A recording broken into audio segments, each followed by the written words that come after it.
As the people that I learned from, last makers and shoemakers, fade into history, as indeed will I soon, I want to make a recording that is about the names and the terminology for last, for the parts of the last, and finding your way around on lasts. This is a beautiful 1930s last by Peels of London. Here's another beautiful Northampton last, again from 1950s.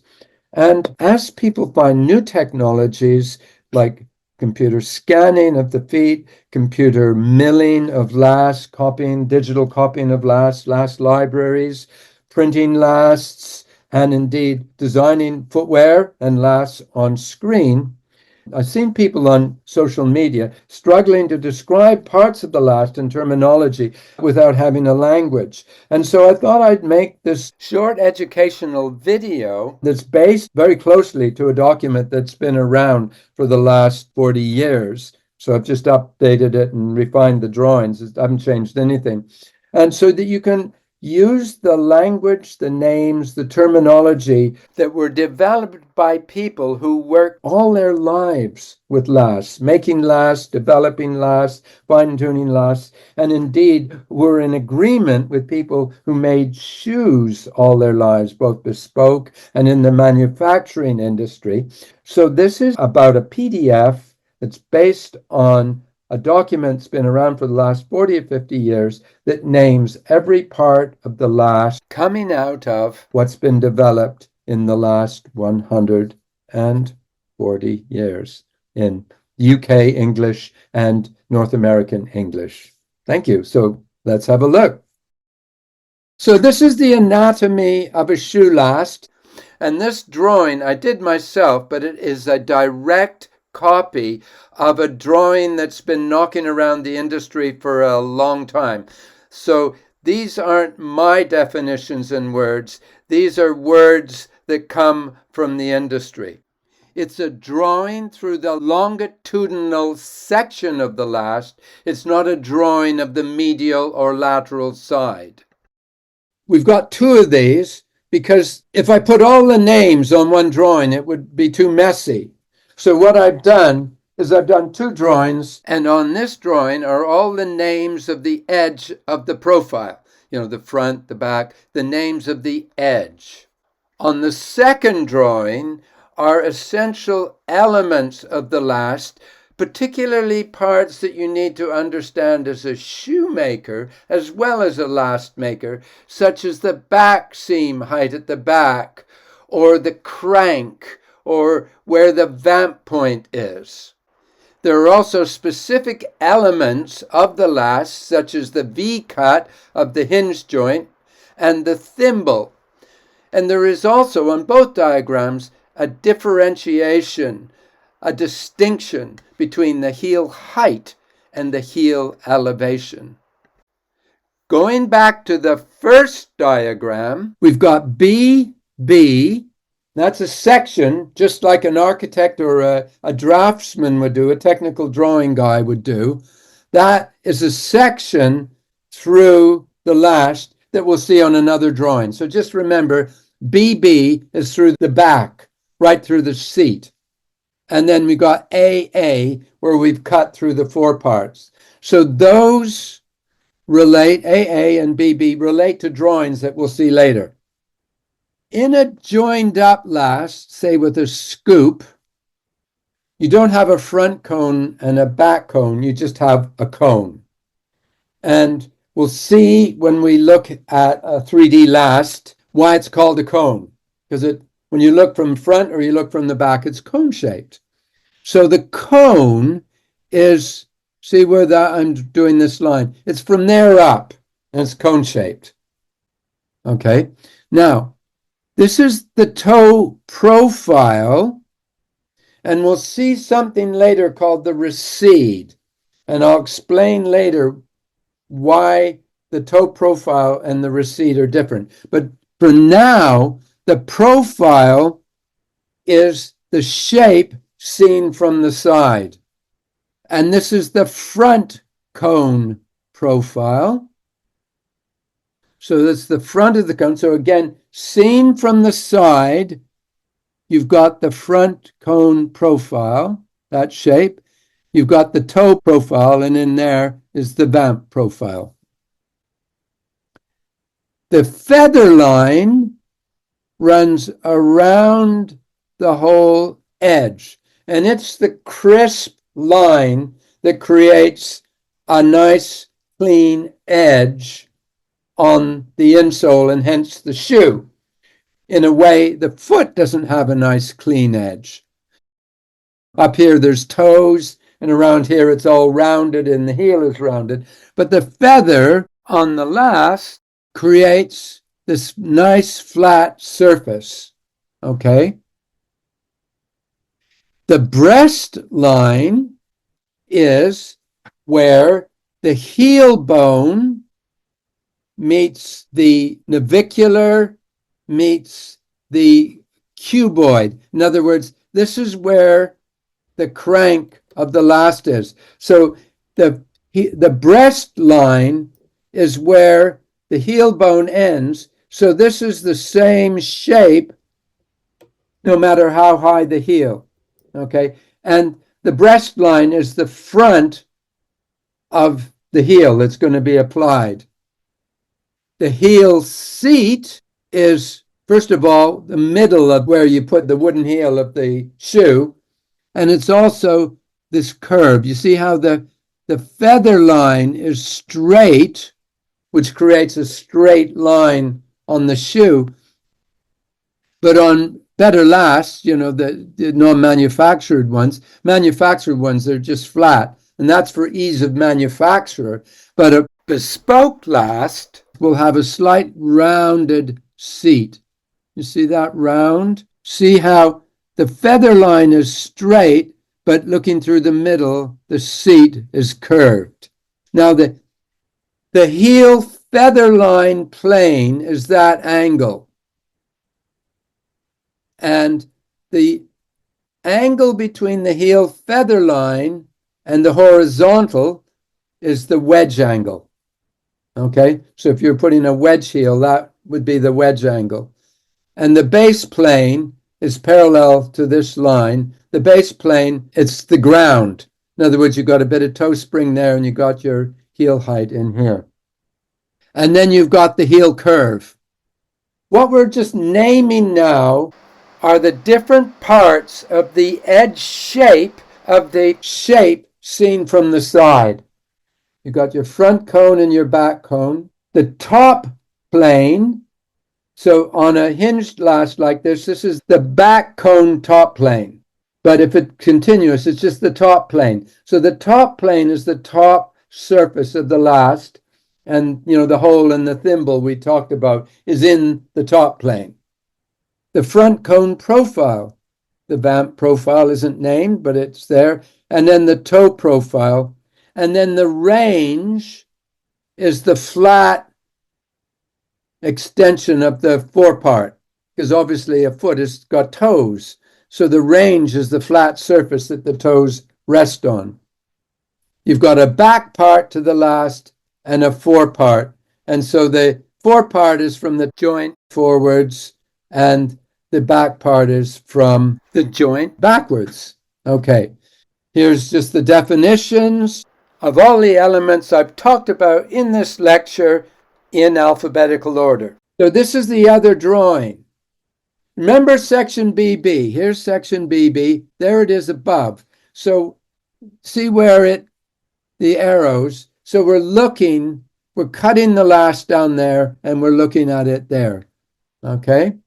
And section A, we've cut through the forepart and there it is.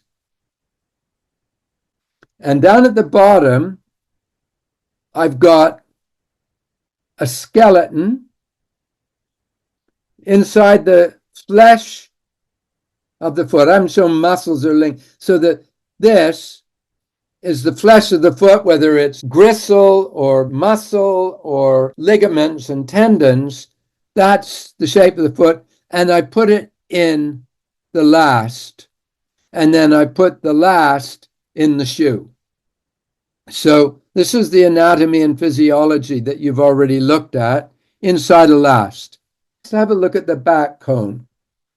The back cone top plane width, it's that width there. Remember that the last is not a replica of the cast of the foot. The last is a tool for making a shoe on. So the top plane width is a lot narrower than the foot is at the ankle. A bespoke last is a tool to make a shoe on that will fit a particular foot. It's not a replica of the foot, but the foot has to hold on.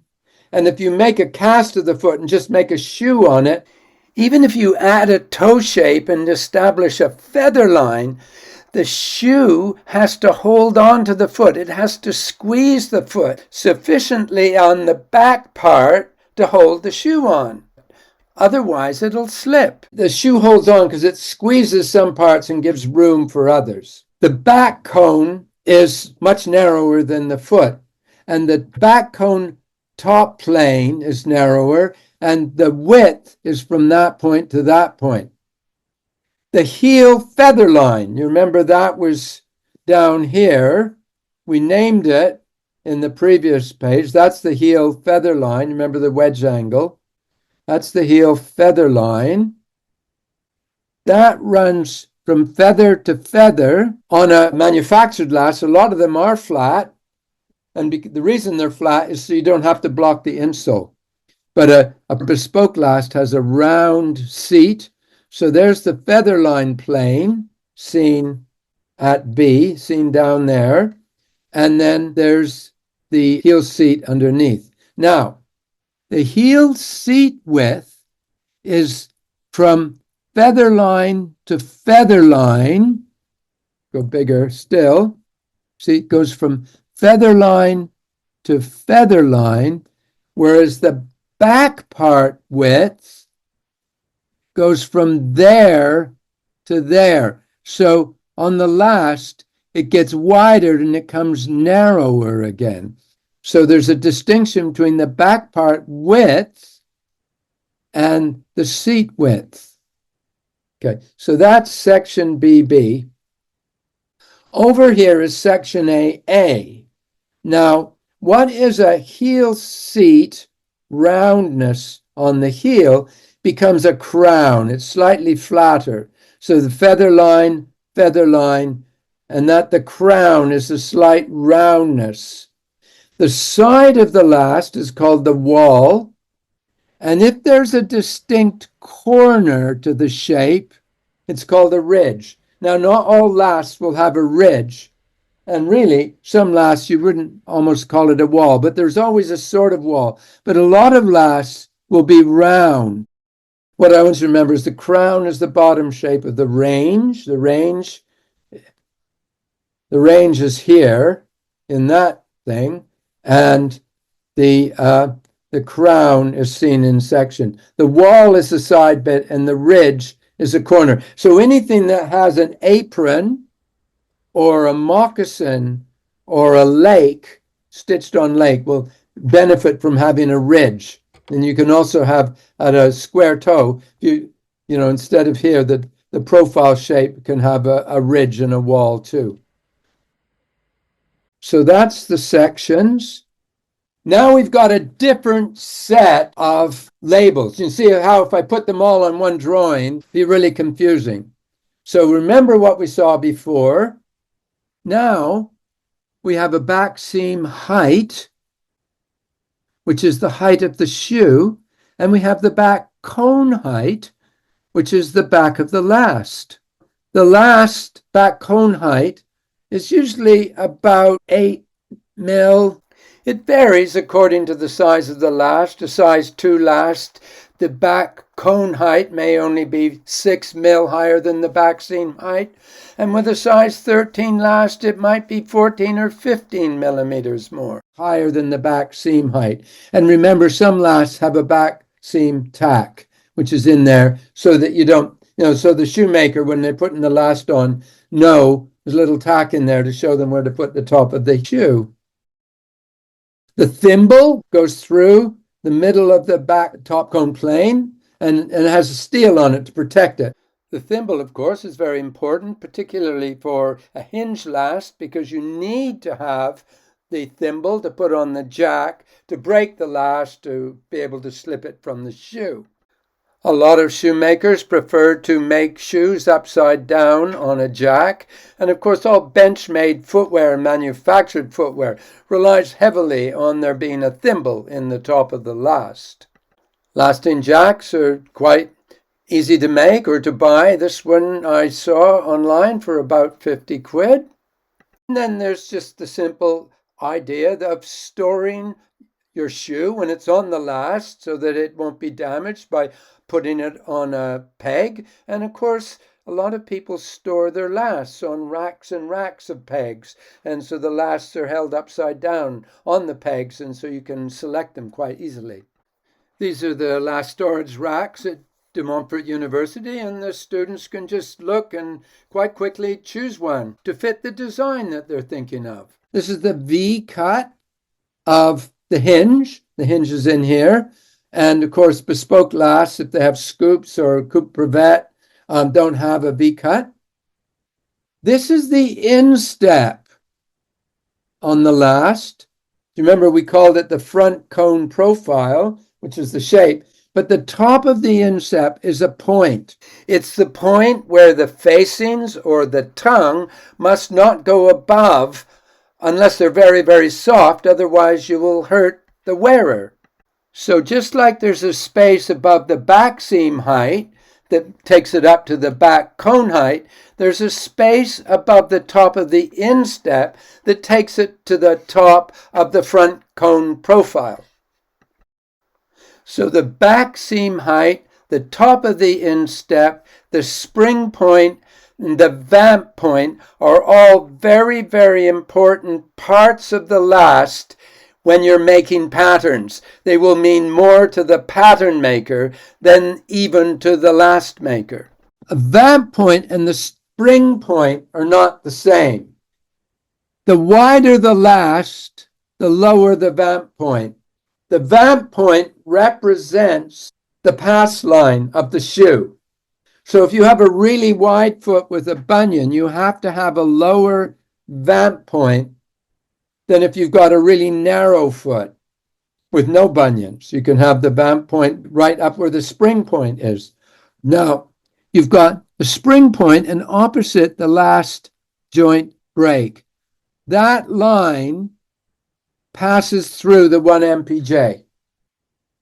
So if this last was flat or only had, say, a 15 millimeter heel pitch, then the last joint break comes down and almost touches the ground, and the tread point comes back.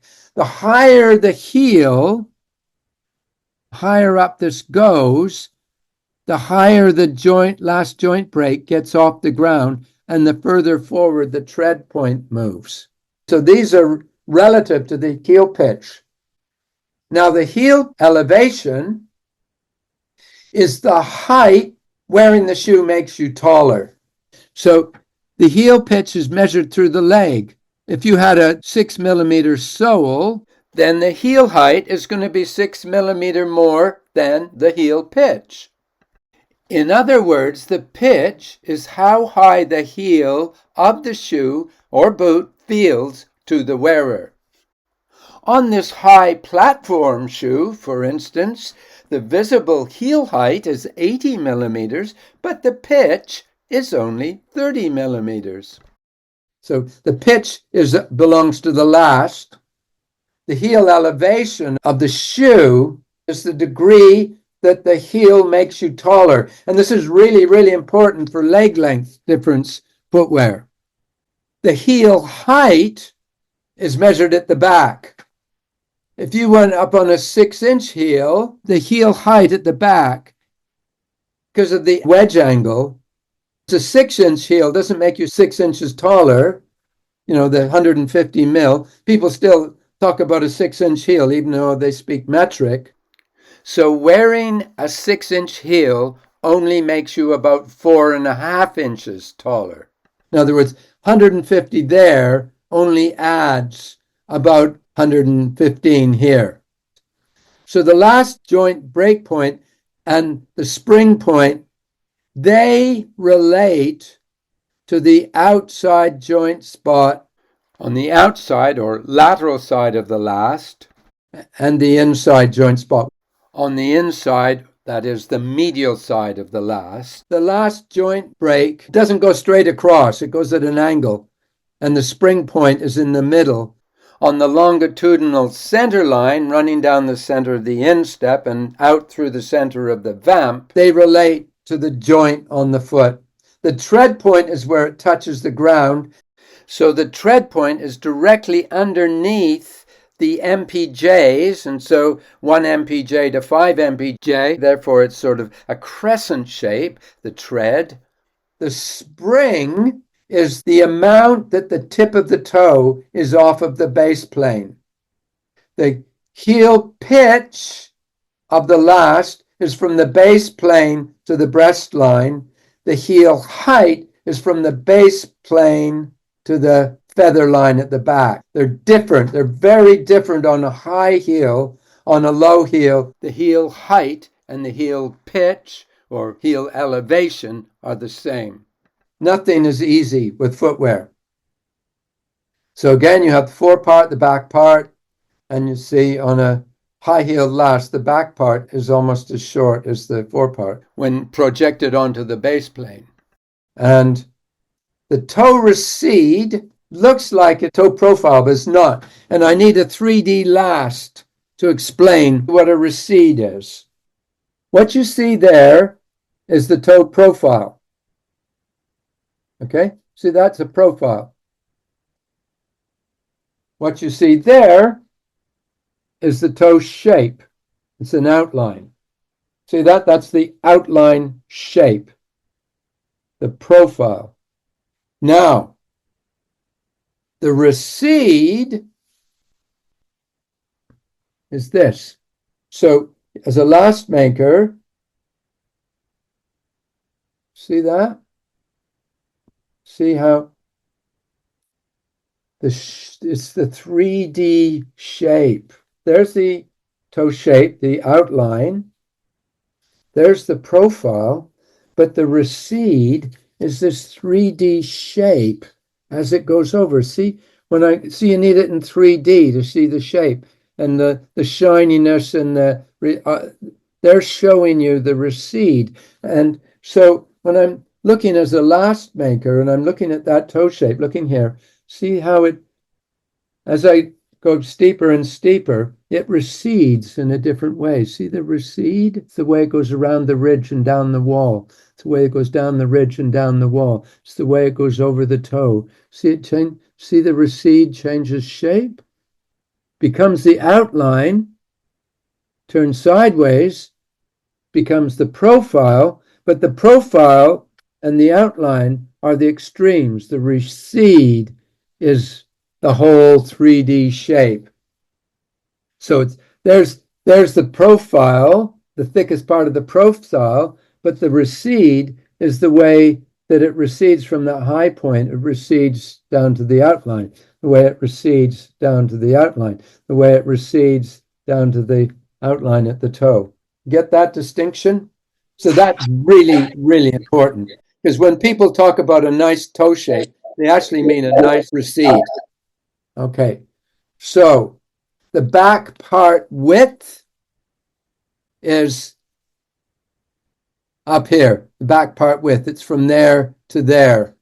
Okay, so you see that on here. That's the back part width. The back part is from the 1 MPJ backwards.